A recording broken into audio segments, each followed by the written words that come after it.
The postmark on the envelope was smeared with coal dust, but the date was unmistakably clear: October 14th, 1908. It was a letter written by a dead man, sent to a grieving widow 2 full days after the Blackwood mine had collapsed and buried him, and 29 others, under a mountain of rock. In the late autumn of 1908, deep in the hollows of West Virginia, the silence that fell over the company town of Blackwood was heavier than the coal trains that once shook the valley floor. A silence that marked the beginning of a cover-up so callous it would stain the soil for a century. To understand the horror of Blackwood, you must first understand the geography of isolation. The town was not merely a settlement. It was a cage carved out of the Appalachian wilderness, accessible only by a single rail line, owned, operated, and policed by the Consolidated Fuel Company. When the number 4 shaft blew at 8:14 a.m. on October 12th, the explosion didn't just rattle the windows of the shanties clinging to the hillside. It severed the town's only artery to the outside world. The official report, filed with suspicious speed by the company telegraph operator, claimed a methane drift ignited by a rogue spark. It stated clearly, total collapse, no survivors, recovery impossible. For the families waiting at the pit head, that report was the final nail in a coffin the size of a mountain. But for Ilara Vance, the wife of a shift leader named Thomas Vance, the official story fractured 2 days later. The letter she received didn't come through the mail. It couldn't have, as the trains were stopped. It was found tucked into the doorframe of her porch, carried up from the dark earth by means unknown. The handwriting was erratic, the paper stained with sweat and carbon, but the voice was undeniably Thomas's. He wasn't writing a farewell. He was writing a status report. He detailed the air quality, the head count of standing men, and the strange rhythmic thumping they could hear from the rock face above them. This letter, which I was able to examine in the archives of the Aetna Indemnity Company, presents a terrifying discrepancy. If the mine had collapsed completely on the 12th, crushing every tunnel as the company claimed, how was Thomas Vance writing by the light of a lamp on the 14th? And more chillingly, why did he describe the sounds from above not as rescue digging, but as churning? The investigation that followed was not a police matter. The company owned the law in these parts. It fell to a private insurance investigator named Arthur Pendelton to determine if Aetna was liable for the massive total loss payout the company demanded. What Pendleton found in those grey, dust-choked hills was not just fraud. It was a crime of such calculated cruelty that it defies the natural instinct of human preservation. When Arthur Pendelton arrived in Blackwood, he was carrying the weight of a cynicism honed by 20 years of exposing insurance scams, arson, and faked deaths. He expected to find a company trying to cut corners on safety equipment or a foreman who had been skimpy with the timber props. He did not expect the pervasive, suffocating atmosphere of terror that greeted him at the train depot. The air in Blackwood tasted of sulfur and unwashed bodies, a sensory assault that Pendleton noted in his first journal entry. He wrote, "The town feels held breath, as if exhaling might bring the mountain down upon the rest of them." His mandate was simple: confirm the deaths, verify the unrecoverable nature of the bodies, and authorize the payout to the Consolidated Fuel Company. But the existence of Ilara Vance's letter made the unrecoverable clause problematic. If men were alive days after the blast, the company had a legal and moral obligation to attempt a rescue. If they had failed to do so, the insurance policy was void and the company faced ruin. Pendleton was a man of numbers and facts, a rationalist in an irrational world. He viewed the letter with skepticism. Was it a forgery by a grief-stricken widow looking for a pension? Or was it a genuine artifact of a miracle? The horror of this story lies in the slow, grinding realization of what was actually happening during those lost days. As we peel back the layers of the Blackwood ledger, we are going to walk in Pendleton's footsteps. We will see the smoke rising from the ventilation shafts that shouldn't have been smoking. We will hear the mechanical roar of the machinery the company claimed was for rebuilding, but known by the miners as something far sinister. And we will discover that the most dangerous thing in that valley wasn't the gas or the unstable rock or the fire. It was a decision made by a man in a clean suit, holding a stopwatch, calculating the cost of 30 lives against the price of concrete. The investigation we are about to embark upon is a descent into the darkest capabilities of human greed. It serves as a reminder that sometimes the monsters aren't hiding in the dark. They are the ones holding the flashlights. If you are watching this from West Virginia, or any mining country where the earth remembers what was taken from it, let us know in the comments. And if you have the stomach for the truth behind the Blackwood seal, please subscribe as we open the file.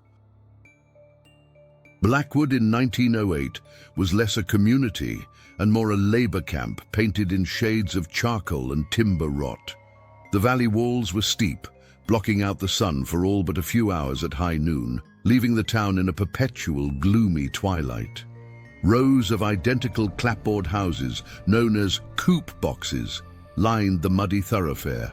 They were raised on stilts to avoid the spring floods, giving them the appearance of spindly, starving insects huddled together for warmth.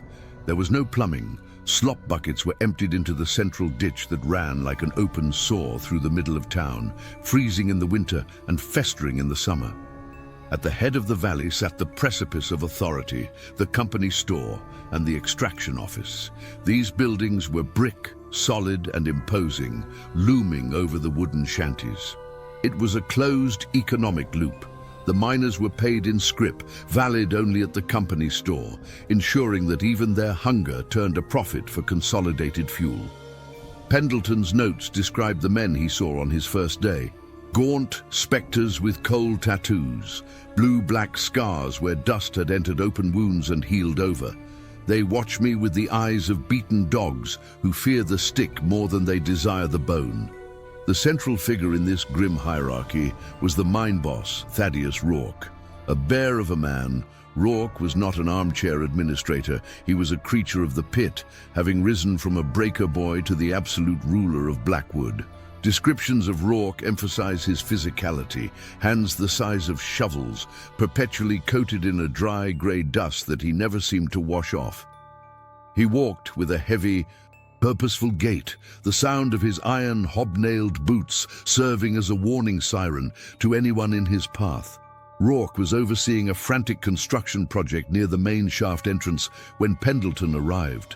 The site was a hive of activity, not of rescue, but of containment. Massive wooden barricades were being erected. But what drew Pendleton's eye, a detail he noted in the margin of his ledger, innocent at the time but devastating in retrospect, was the presence of 4 industrial-sized tumbling mixers. These were typically used for laying heavy foundations for skyscrapers, not for mine salvage.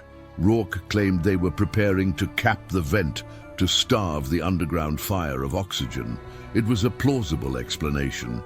Fire in a coal mine is a dragon that eats the mountain from the inside. Suffocating it is standard procedure. But the scale of the operation felt wrong. The mixers churned endlessly, a wet, rhythmic grinding that echoed off the valley walls, masking the silence of the grave. To understand the stakes, we must look closer at the people Consolidated Fuel considered expendable.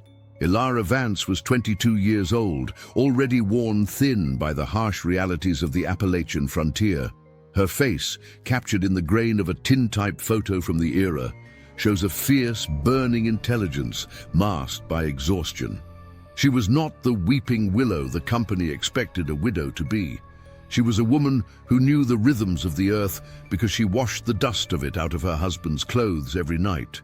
Thomas Vance, her husband, was a fire boss, the man responsible for checking gas levels before the shift began.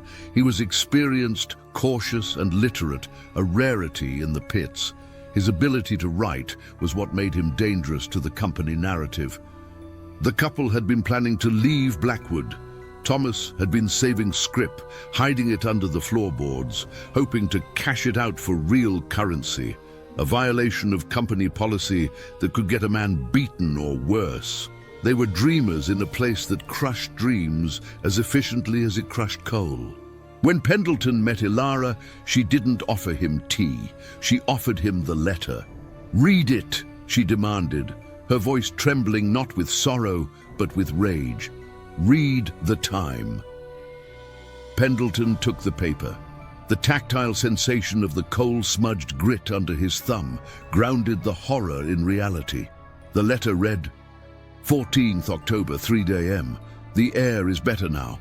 The draft is pulling from the east. Tell Rourke we are gathering at the junction of Tunnel 6. We can hear the machines. Tell him to hurry. The water is gone. This document was the third trigger for Pendleton's unease, though he didn't realize its full implication yet. Thomas mentioned the air pulling from the east. In a sealed, collapsed mine, there shouldn't be a draft. A draft implies an opening, a connection to the surface. If the air was fresh, the men weren't sealed in a tomb. They were trapped in a pocket that was accessible. And if they could hear the machines, sound was traveling through a medium other than a mile of solid rock. Most disturbing was the way Ilara watched the mine entrance from her window. She told Pendleton that at night, when the wind died down, she could feel the ground humming. Not shaking, she corrected him when he suggested aftershocks. Humming, like the mountain is gargling. She refused to sign the death certificate. She refused to vacate the company housing, despite Rourke's men threatening to throw her furniture into the street. She was the anchor keeping the truth from drifting away, a singular point of resistance against a corporate monolith. She made Pendleton care, not just about the money, but about the man who wrote that note in the dark, believing he was being saved. The first major disturbance in Pendleton's investigation occurred on his second evening. He had set up a temporary office in the back room of the boarding house, a cramped space that smelled of cabbage and stale tobacco. He was reviewing the geological surveys of the number 4 shaft when a rock shattered his window, landing amidst the paperwork. Wrapped around the stone wasn't a threat, but a map. It was a crude, hand-drawn schematic of the mine's ventilation system, contrasting sharply with the official blue lines provided by Rourke. The official maps showed Tunnel 6, where Thomas Vance claimed to be waiting, as a dead-end spur that had been abandoned months ago. But the hand-drawn map showed Tunnel 6 intersecting with a survey bore, a narrow vertical shaft drilled from the surface for soil testing. If this map was accurate, there was a direct line from the surface of the mountain straight down into the pocket where the miners were trapped, a straw reaching down into the earth. Pendleton immediately went to the site marked on the map, hiking up the ridge in the darkness, slipping on wet slate.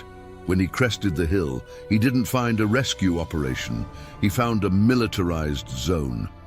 Rourke's men, armed with Winchester rifles, were patrolling the perimeter of a clearing directly above the coordinates of Tunnel 6. In the center of the clearing, illuminated by carbide lamps, sat a massive drilling rig. It wasn't drilling down, however. The bit was retracted. Instead, a large funnel had been welded to the top of the casing. From his vantage point in the brush, Pendleton watched a scene that made no sense. A team of men was hauling bags of heavy gray powder from a wagon, slitting them open and dumping them into a trough feeding into the funnel. Water was being pumped from a nearby cistern. It looked like they were pouring something into the earth. The sound kept Pendleton pinned to the ground.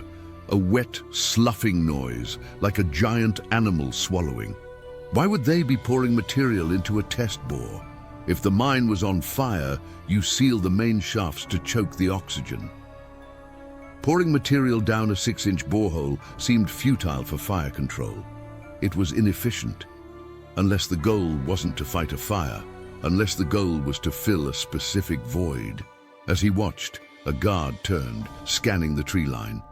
Pendleton held his breath, the cold damp of the moss seeping into his coat.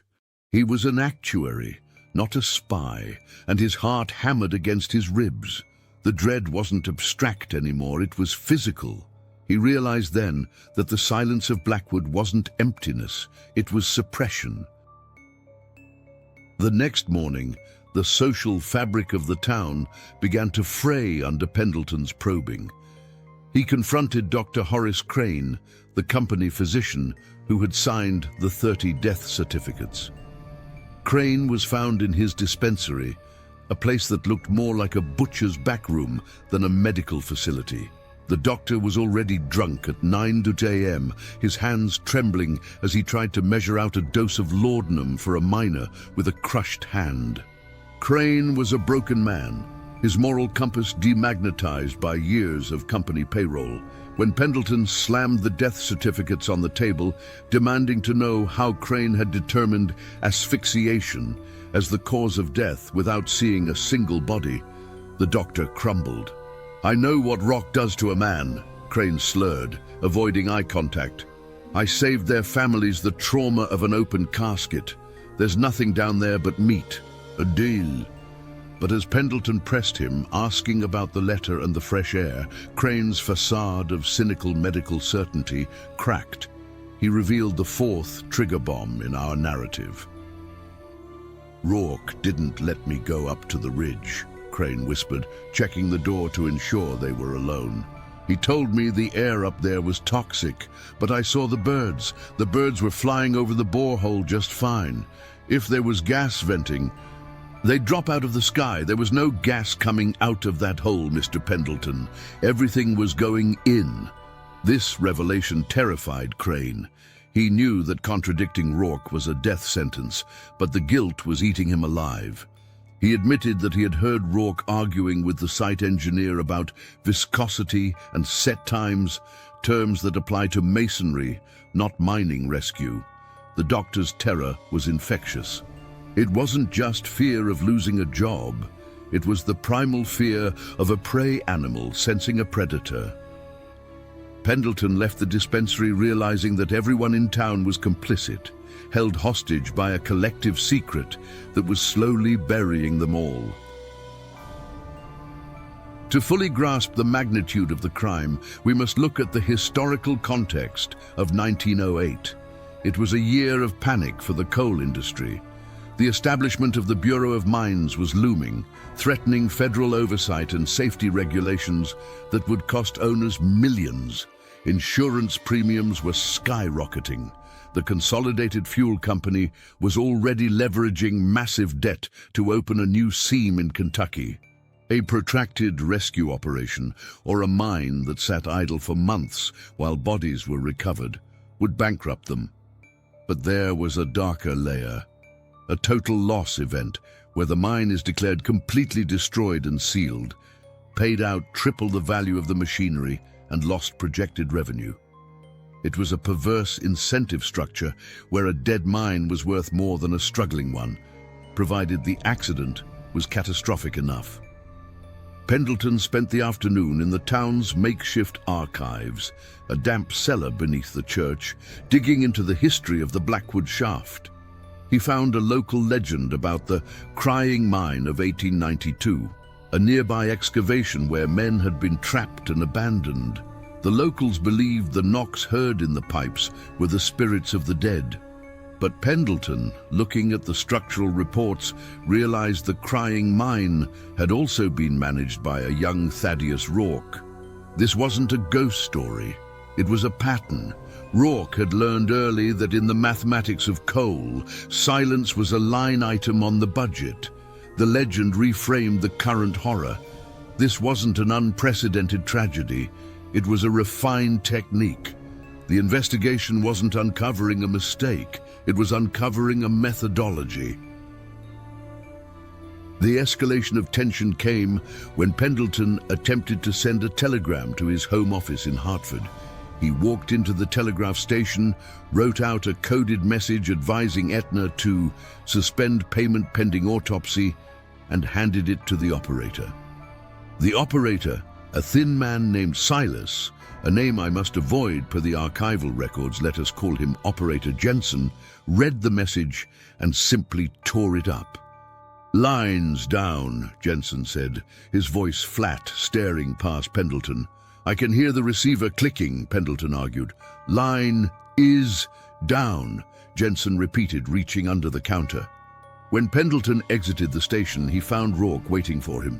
The confrontation was not violent, which made it worse. It was bureaucratic. Rourke stood on the boardwalk, flanked by two large men holding pickaxe handles. He didn't threaten to beat Pendleton. He threatened to sue him. He accused Pendleton of harassing grieving widows and disturbing the peace of the dead. "You're looking for ghosts, Mr. Insurance Man," Rourke rumbled, his voice like grinding stones. "The mountain took them. It's done. We're pouring the cap to honor them. A monument." "A monument implies you want them remembered," Pendleton shot back, his fear converting into a cold anger. "You're burying them so deep even God won't find them."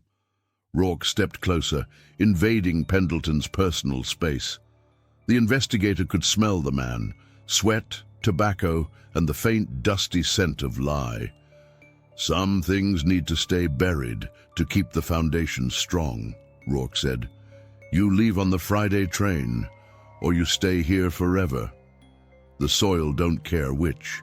The threat was clear. The clock was ticking. Pendleton had 48 hours to prove the men were alive before he was forced out, leaving them to whatever fate Rourke was pouring down that tube. The turning point came from the unlikeliest source, the trash. Pendleton, desperate and barred from the mine site, was sifting through the refuse pile behind the company's supply shed. He found a crumpled invoice that contradicted every piece of evidence Rourke had presented. The invoice was for quickset hydraulic cement, 400 barrels. It was dated October 13th, the day after the explosion. But the delivery destination wasn't the town masonry depot. It was labeled Site B, Vent 6, and there was a handwritten note in the margin: "Mixture must be thin, high flow required." This was the confusing clue. Hydraulic cement is used for underwater structures because it sets fast and hard, even when wet. Why would Rourke need a thin mixture for capping a fire? If you want to seal a hole, you use rocks and thick mortar. A thin mixture is designed to run like water, to fill every crack and crevice before hardening into stone. Pendleton stood in the alley, the invoice shaking in his hand. The narrative he had built, that Rourke was negligent, collapsed. This was active architectural malice. But why the thin flow? The complexity of the engineering puzzled him. It was an expensive, difficult way to seal a mine, unless the goal wasn't just to plug the top, unless the goal was to fill the bottom. The mystery deepened.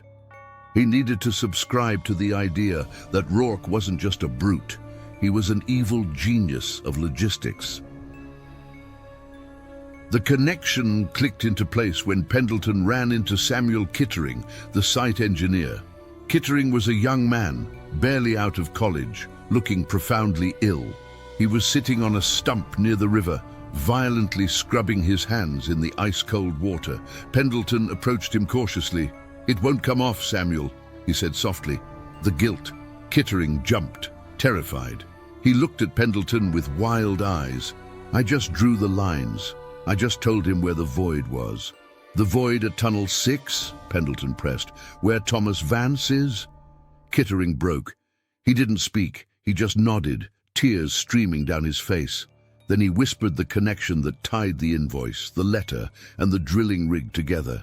"It's not a rescue hole. It's a delivery chute. The explosion didn't kill them. It trapped them in the pocket.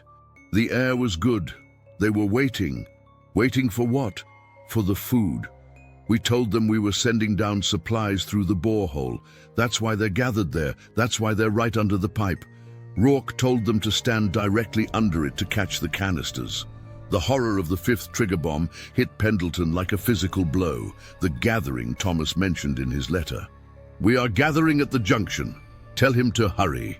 They had been herd like cattle to the slaughterhouse floor, positioning themselves perfectly for what was coming. The connection was made. The churning sound Ilara heard wasn't rescue. It was the mixing of the weapon. Armed with this horrifying knowledge, Pendleton had to re-examine everything. The fresh air Thomas mentioned wasn't a natural draft. It was Rourke pumping air down the borehole initially to keep them alive and lucid, to lure them to the spot. The "water is gone" line in the letter meant they were desperate, trusting, ready to catch anything that fell from the ceiling. Pendleton realized he had missed the most obvious clue. The sound, the humming Ilara heard. It wasn't the earth settling. It was the vibration of the slurry traveling down a 6-inch pipe, friction against metal. He made a pivotal decision.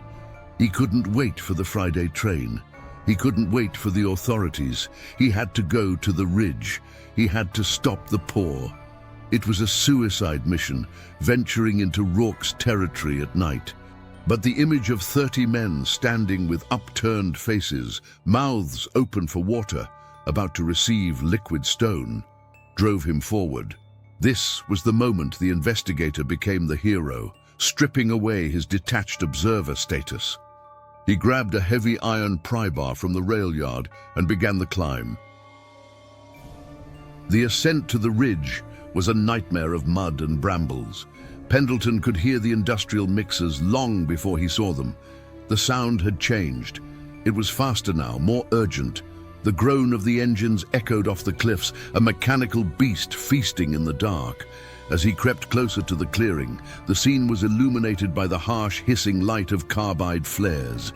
Rourke was there, standing atop the platform of the drilling rig. He wasn't wearing a suit now.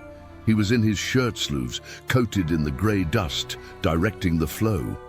Pendleton watched as a massive hopper was positioned over the funnel. The slurry inside wasn't the dark color of coal refuse. It was pale, creamy grey, concrete, wet, heavy, and endless. The tension was unbearable. Pendleton knew he was witnessing a mass execution in real time. Every second the slurry flowed was another cubic foot of the pocket filled. He gripped the pry bar, his knuckles white. He was 50 yards away, 40. The noise of the mixer was deafening, masking his approach, but also masking any sound that might be coming from below. That was the worst part. The silence from the earth. Were they already gone? Or were they still there, realizing too late what the rescue actually was? Pendleton burst into the clearing, shouting, brandishing the iron bar. "Stop it! For God's sake, stop it! They're alive!" The reaction was terrifyingly calm. Rourke didn't jump. He simply turned, looking down from the platform like a king on a balcony. The workers, local men terrified and cowed, paused, looking between the maniac with the bar and the boss with the paycheck. "You're a long way from Hartford, Mr. Pendleton," Rourke said, his voice carrying over the idle rumble of the mixer. "I know what you're doing," Pendleton screamed, approaching the rig. "I know they're in the pocket. I know you're pouring concrete on living men." And then the revelation. Rourke signaled the operator to cut the engine. The silence that rushed in was sudden and violent. Rourke climbed down the ladder, wiping his grey hands on a rag. "Living?" Rourke asked, almost philosophically. "Technically, perhaps, for the last hour." He gestured to the pipe. "But you missed the point, Arthur. This isn't just about killing them. It's about structural integrity." Here the trigger bombs detonated. Rourke explained with chilling pride. The explosion hadn't just trapped the men, it had destabilized the main pillar supporting the entire northern ridge, the ridge where the new, valuable coal seam was. If he reopened the shaft to rescue them, the change in pressure would collapse the new seam, costing the company millions. But he couldn't just leave them to starve. They might dig out, or the bodies might be found later, identifiable, proving they survived the blast, which would void the insurance and bring manslaughter charges. "We needed a new pillar," Rourke said, pointing to the ground. "A solid, unexpected pillar. We drilled into the superstition. We told them to gather tight, packed them in, and now we are pouring the column." The twist wasn't just that he was killing them. It was that he was using their bodies as biological aggregate. He was turning the witnesses into the load-bearing foundation of the mine. The thin mixture found on the invoice was crucial. It had to flow around the men, encasing them perfectly, turning the pocket into a solid block of concrete and bone that would hold up the mountain forever. The full horror crashed down on Pendleton. He imagined the scene below, 30 men huddled in the dark, thirsty, terrified. They hear the rattle in the pipe. They think it's water. They crowd closer, cups raised. Then the first splatter of cold, wet grey sludge. Confusion, then more. The flow increases. It hits them with the force of a waterfall. It's heavy. It knocks them down. It fills the room from the floor up. Pendleton stared at the pipe. It was vibrating. Thump, thump. "That's not the machine," Rourke said softly. "The mix is setting. They're struggling in it. It gets hot when it sets, you know. Chemical reaction." The image was visceral. Men waist-deep, then chest-deep in quick-drying concrete, burning them as it hardened, unable to move their legs, screaming in a box that was slowly becoming a solid cube. The churning Ilara heard was the sound of men swimming in stone. Pendleton fell to his knees. The cruelty was so absolute, so efficient, it broke his mind. He wasn't looking at a mine boss. He was looking at a creature that saw humans only as organic matter to be utilized. The grey dust on Rourke's boots wasn't just dust. It was the splashing backspray of the crime. Pendleton didn't save them. That is the tragedy of reality. Rourke's men disarmed him easily. He was beaten, dragged to the edge of the company line, and thrown onto the Friday train with a warning, "Speak, and we open the policy on you." The aftermath was silent. The concrete cured. The monument Rourke promised was literal. The pocket became a solid stone sarcophagus, fusing the 30 men into the geology of West Virginia. Ilara Vance waited on her porch for a week. Then the humming stopped. She knew. She packed a single bag and left Blackwood, leaving the letter under the floorboard where it would be found decades later. The Consolidated Fuel Company collected the insurance payout for the total loss. Rourke was promoted to regional director. The mine reopened 3 years later, mining the coal around the concrete pillar. The miners would tap their pickaxes against that strange, smooth grey column deep in the earth, and swore they could hear hollow echoes inside, like bubbles of air trapped in amber.